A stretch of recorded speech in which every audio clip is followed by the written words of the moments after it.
पिछले वीडियो में हम लोग पढ़ रहे थे बैक्टीरियल डिजीजेज ऑफ ह्यूमन, अर्थात मानव में जीवाणु जनित रोग। इससे पहले हम लोग जो है शॉर्ट में ये जाने थे कि किन किन जीवाणुओं से मानव में रोग होता है।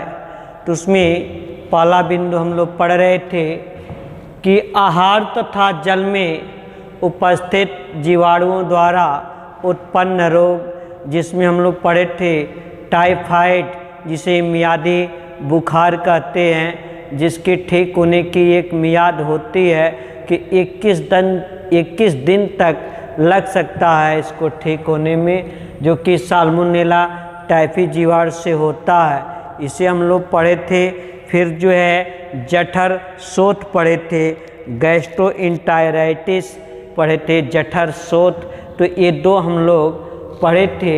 इसी में तीसरा जो है आहार तथा जल में उपस्थित जीवाणुओं द्वारा रोग में ही तीसरा आता है हैजा, जिसको हम लोग सुने हैं कॉलेरा, जिसे बोलचाल में कालरा भी कहते हैं, कोलेरा लिखते हैं, हैजा। यह जो है भोजन के साथ आंत में पहुंचने वाला एक जीवाणु होता है, जिसे वाइब्रियो कोलेरी के संक्रमण से ये हैजा रोग होता है। और इनमें जो है दस्त अर्थात आमातिसार तथा उल्टी होता है। इसमें अतिसार इतना प्रचंड हो जाता है, दस्त इतना प्रचंड होता है कि बार बार जो है दस्त होता है, उल्टी भी होता है, जिससे शरीर से जो है जल की अधिक मात्रा जो है बाहर निकल जाती है, अर्थात हमारा शरीर जो है निर्जलीकरण का शिकार हो जाता है, डिहाइड्रेशन हो जाता है। तो शरीर में जब जल की कमी होती है तो वीकनेस हो जाती है। और इसके साथ साथ यदि जल आवश्यकता से बहुत अधिक निकल गया है, हमारी कोशिकाओं के जीव द्रव्य में जल की जितनी मात्रा होनी चाहिए जैविक क्रियाओं को संपन्न होने के लिए, जो कि 40 या 50% से ऊपर कम से कम होना चाहिए, ये तो रहता है कम से कम 80% तक। लेकिन यदि जब बहुत कम हो जाए, 20% पर आ जाए, 10% पर आ जाए जल की मात्रा जीव द्रव्य में, तो इस डिहाइड्रेशन के कारण, निर्जलीकरण के कारण जो है इस कॉलेरा रोग में रोगी की मृत्यु भी हो जाती है। लोग कहते हैं कुछ नहीं हुआ था, बस जो है 2-4 बार जो है दस्त हुआ, उल्टी हुआ और व्यक्ति की मृत्यु हो गई। तो डिहाइड्रेशन के कारण जो है मृत्यु हो जाती है। तो इससे बचने के लिए जो है रुधिर में ग्लूकोज की मात्रा बनी रहे, इसलिए जो है ग्लूकोज हम उसे पिलाते हैं उस रोगी को, नहीं, या ग्लूकोज का पानी जो है नसों में इंजेक्ट किया जाता है, चढ़ाया जाता है, ताकि रुधिर में ग्लूकोज की मात्रा बनी रहे, ऊर्जा मिले। साथ साथ पानी भी उसके साथ जो है चढ़ता जाता है।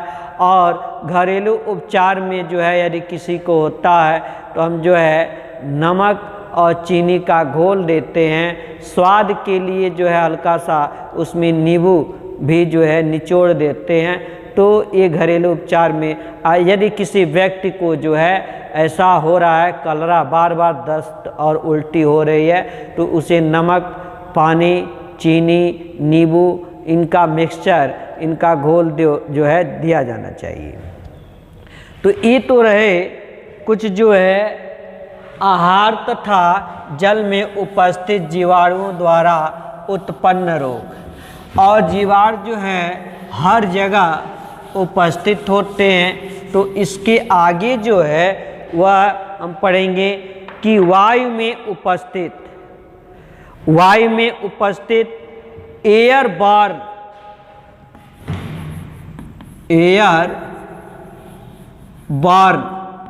अर्थात वायु में उपस्थित जीवाणुओं द्वारा उत्पन्न रोग कौन कौन से हैं। तो वायु में उपस्थित जो रोगोत्पादक जीवाणु ये सांस की हवा के साथ जो है हमारे श्वसन तंत्र रेस्पिरेटरी सिस्टम में पहुंचते हैं और इनके संक्रमण से होने वाले जो प्रमुख रोग हैं उनमें है रोहिणी रोग। और इस रोहिणी रोग को कहते हैं क्या? डिप्थेरिया अर्थात रोहिणी रोग अर्थात डिप्थेरिया रोग। इसमें जो है ग्रसनी की कोशिकाओं में एक प्रकार का जीवाणु होता है जिसे हम कहते हैं Corynebacterium diphtheriae. Corynebacterium diphtheriae, Corynebacterium diphtheriae. Corynebacterium diphtheriae जीवाणु के संक्रमण से जो है यह रोहिणी रोग डिप्थेरिया रोग होता है। इसमें जो है इस जीवाणु के संक्रमण से जो है गले में झिल्लियाँ सी जो है बन जाती हैं। तो गला में जब झिल्ली जैसी संरचना बन जाती है इस जीवाणु के संक्रमण से जो है तो श्वसन क्रिया जो है बाधित होने लगती है और श्वसन क्रिया बाधित होने के कारण जो है रोगी की शीघ्र ही मृत्यु हो जाती है। यह डिप्थेरिया रोग अर्थात रोहिणी रोग जो है अधिकांशतः बच्चों में ही होता है और इस रोग से बचाव के लिए भी टीका उपलब्ध है। जैसे डीपीटी, इस रोग से बचाव के लिए जो टीका है उसे हम कहते हैं डीपीटी का टीका। डी से डिप्थेरिया होता है और पी से पर्टूसिस उफिंग कफ, पी से पर्टूसिस उफिंग कफ जिसे काली खांसी कुकुर खांसी कहते हैं और टी से टिटनस जिसे धनुक बाई, हिंदी में इस रोग को धनुक बाई कहते हैं। तो डीपीटी 3 रोगों का संयुक्त टीका है, इसको लगाया जाता है। तो इसी टीके से जो है डिप्थेरिया रोग अर्थात रोहिणी रोग से भी बचाव होता है। ये टीका जो है शिशु अवस्था में बाल्य अवस्था में ही लग जाता है। फिर है काली या कुकुर खांसी, वूफिंग कैप, वूफिंग कफ, वूफिंग कफ अर्थात कुकुर खांसी या इसे ही कहते हैं पर्टूसिस, पर्टूसिस, पर्टूसिस अर्थात काली खांसी। कुकुर खांसी जिसे देखे होंगे कुकुर, डॉग, कुत्ता कि वो खांसता है तो खांसते रहता है, स्पीड उसकी बढ़ती जाती है लेकिन उसके मुख से जो है जल्दी कुछ गिरता नहीं है। जैसे हम लोग में भी होता है ना, सूखी खांसी, खांसते हैं लेकिन मुख से जल्दी बलगम गिरता उड़ता नहीं है। तो वैसे ही एक कुकुर खांसी या पर्टूसिस होता है और ये भी जो है एक प्रकार का जीवाणु है। उस जीवाणु का नाम है बोर्डेटेला पर्टूसिस। जीवाणु का नाम है बोर्डेटेला पर्टूसिस और ये बोर्डेटेला पर्टूसिस जो है बोर्डेटेला पर्टूसिस ये जीवाणु है और इस बोर्डेटेला पर्टूसिस नामक जीवाणु के संक्रमण से जो है पर्टूसिस रोग अर्थात कुकुर खांसी, काली खांसी रोग जो है हो जाता है। इसके संक्रमण के कारण जो है श्लेष्म की गति रुक जाती है और श्लेष्म की गति रुकने के कारण जो है खुश्की होता है, गला में खराश होता है। जैसे कभी कभी लगता है ना कि हम लोग का गला सूख रहा है और खांसी आता है सूखने के कारण, और जब हम जल थोड़ा सा पी लेते हैं तो कुछ समय के लिए खांसी रुक जाता है क्योंकि जो श्लेष्मिक झिल्लियाँ होती हैं वो नम हो जाती है। तो शुष्क हो जाता है, जिसके कारण खांसी जो है आने लगती है। तो यदि सूखने के कारण हुआ तब तो हम जल पी लेते तो कुछ समय के लिए रुक जाता है, लेकिन इस जीवाणु का संक्रमण है तो कितना भी जल पिएंगे 1-2 सेकंड 10 सेकंड के बाद फिर से जो है खांसी आने ही लगती है और धीरे धीरे जो है श्वसन क्रिया में जो है कठिनाई बढ़ती जाती है और रोगी की जो है मृत्यु हो जाती है।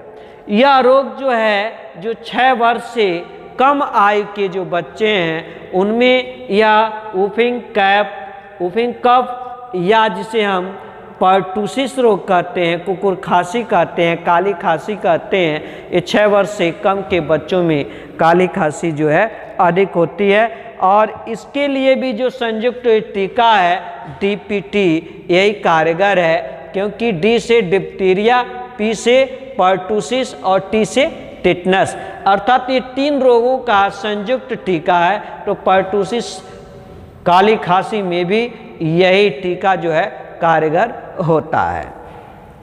फिर है तनिका शोथ। यह रोग जो है कई प्रकार के जीवाणुओं के संक्रमण के कारण जो है तनिका शोथ, मेनिनगेट्स, इंग्लिश में कहते हैं मेनिनगेट्स, तनिका शोथ कई प्रकार के जीवाणुओं के संक्रमण से होता है, जैसे लिस्टेरेलिया मोनोसिस्टोजेंस, लिस्टेरेरिया मोनोसिस्टोजेंस, स्ट्रेप्टोकोकस निमोनी, मोनिंगोकोकाई, इन सब के कारण जो है ये तनिका शोथ बीमारी जो है होती है। और इसमें होता क्या है, इनका संक्रमण जो है कैसे हो जाता है, तो जो दूषित दूध है, दूषित दूध, पनीर, मांस या अन्य खाद्य सामग्री जो कि संदूषित है, इन जीवाणुओं से जो है इसका सेवन करने से तनिका शोथ होता है और यह वायुमार्ग की कोशिकाओं को संक्रमित करता है। वायुमार्ग की कोशिकाएं अर्थात श्वसनिकाएं संक्रमित हो जाती हैं तो उसी संक्रमित स्थान से ये रुधिर में प्रवेश कर जाता है। रुधिर में प्रवेश करने के पश्चात हमारा मस्तिष्क में जो प्रमस्तिष्क है, जो कि अग्रभाग का भाग है प्रमस्तिष्क, और इस प्रमस्तिष्क में जो लिक्विड है जिसे हम सेरेब्रोस्पाइनल लिक्विड कहते हैं, प्रमस्तिष्क तरल कहते हैं, इनमें पहुंच जाता है और पहुंचकर जो मस्तिष्क का आवरण है उनको जो है ये जीवाणु जो है संक्रमित कर देते हैं तथा इनसे जो है एक प्रकार का विष पदार्थ, टॉक्सिक पदार्थ जो है स्रावित होता है, जो रोगी के सिर में, गर्दन में जो है अत्यधिक पीड़ा होता है और अधिकांश रोगी जो है इस पीड़ा के कारण कुछ ही समय में जो है उनकी मृत्यु हो जाती है। तो इसे जो है हम तनिका शोथ कहते हैं। ऐसे ही है वायु में उपस्थित जीवाणुओं में, एयरबॉर्न जीवाणुओं में ही आता है टीबी। टीबी का नाम सुने होंगे, टीबी, ट्यूबरकुलोसिस, टीबी अर्थात ट्यूबरकुलोसिस, टीबी, ट्यूबरकुलोसिस। यह जो है यह मनुष्य का एक घातक, आज के कुछ वर्ष पहले जो है लगभग 20-25 वर्षों पहले जो है ट्यूबरकुलोसिस और टीबी रोग जिसको हो जाता था, लोग ये मान लेते थे कि अब इनकी आयु जो है ज़्यादा दिन नहीं है, ये ज़्यादा दिन जीवित अब नहीं रहेंगे। लेकिन आज वर्तमान में जो है इसकी औषधि, इसकी स्पेसिफिक औषधियाँ जो हैं चल गई हैं ट्यूबरकुलोसिस की। लेकिन यह ट्यूबरकुलोसिस मनुष्य में जो है एक घातक जीवाणु जनित रोग था और यह जो है जो जीवाणु है माइक्रोबैक्टीरियम ट्यूबरकुलोसिस, माइक्रोबैक्टीरियम ट्यूबरकुलोसिस जो कि फेफड़े को संक्रमित करता है। इन फेफड़ों के संक्रमण के कारण जो है ये टीबी अर्थात ट्यूबरकुलोसिस, जिसे क्षय रोग कहते हैं, तपेदिक रोग कहते हैं, ये रोग जो है होता है। ये जीवाणु जो है क्षणनुमा होते हैं, अचल होते हैं और ये समूह में जुड़कर जो है और स्पाइनल कार्ड जैसे संरचना जो है बना लेते हैं और संक्रमण के जो है लगभग 3 महीने के बाद जो है रोगी को प्रचंड खांसी आती है, अर्थात बहुत अधिक रोगी को जो है संक्रमण के 3 माह बाद जो है खांसी आती है। वक्ष भाग में जो है पीड़ा होता है, खांसते समय उच्च ज्वर हो सकता है और खांसी के साथ साथ जो है भूरा सा बलगम, गला से जो है भूरा सा बलगम जो है आने लगता है और उस बलगम में जो है ये रोग जनक जीवाणु जो है माइक्रोबैक्टीरियम ट्यूबरकुलोसिस उस बलगम में उपस्थित होता है और ये वायु के माध्यम से यदि आसपास कोई दूसरा व्यक्ति है तो उनको भी ये संक्रमित कर सकते हैं। ठीक है, तो इससे जो है फेफड़ों का ऊतक जो है क्या होता है, नष्ट होता है। गुलिकाएं जो फेफड़े में पाई जाती हैं फट जाती हैं। अस्थिमज्जा, ब्रेक आदि को भी ये जो है संक्रमित करने लगते हैं। और टीबी से बचाव के लिए जो है बीसीजी, टीबी से बचाव के लिए बीसीजी का जो है टीका लगाया जाता है।